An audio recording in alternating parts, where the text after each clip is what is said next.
اگر آپ والدین ہیں تو آپ کے لیے ویڈیو بیحد مفید ہے۔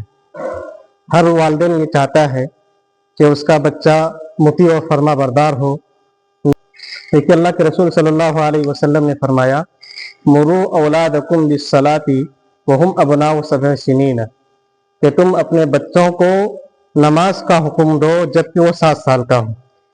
دیکھیے، جب ہمارا بچہ 7 سال کی عمر میں پہنچ جائے تو اس سے پہلے جو اپنے بچوں کو وضو کا طریقہ اور نماز سکھائیں۔ اس کے بعد جب لڑکا 7 سال کا ہو جائے تو اپنے ساتھ اسے مسجد لے جائیں، انگلی پکڑ کر کے ساتھ میں اسے مسجد میں لے جائیں۔ 7 سال کی عمر سے لڑکوں کو مسجد میں نماز پڑھنے کا عادی بنائیں۔ لڑکوں کو والد اپنے ساتھ صف میں کھڑا کریں تاکہ نماز پڑھیں اور نمازیوں کی نماز خراب نہ کریں۔ بعض لوگ ہمارے یہ سوچتے ہیں کہ اگر ہم اپنے بچوں کو درمیانی صف میں کھڑا کریں گے تو نماز کے اندر کمی آ جائے گی۔ حالانکہ ایسا نہیں ہے کہ اگر ہم اپنے بچوں کو درمیانی صف میں کھڑا کریں تو نماز میں کوئی کمی نہیں آئے گی۔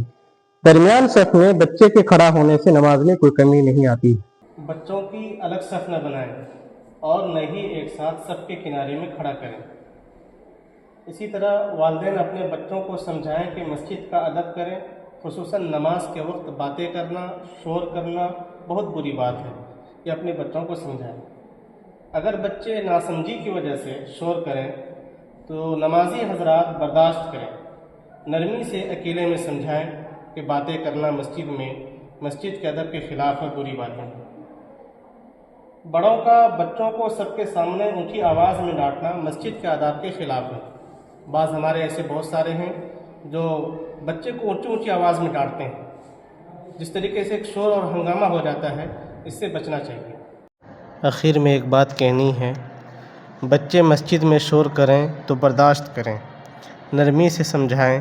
اگر آج ہم نے بچوں کو بچپن میں شور کرنے کی وجہ سے سختی سے ڈانٹا اور مسجد سے نکال دیا تو یہ بچے نماز فرض ہونے کے بعد ہمارے چاہنے کے باوجود مسجد کا رخ بہت مشکل سے کریں گے۔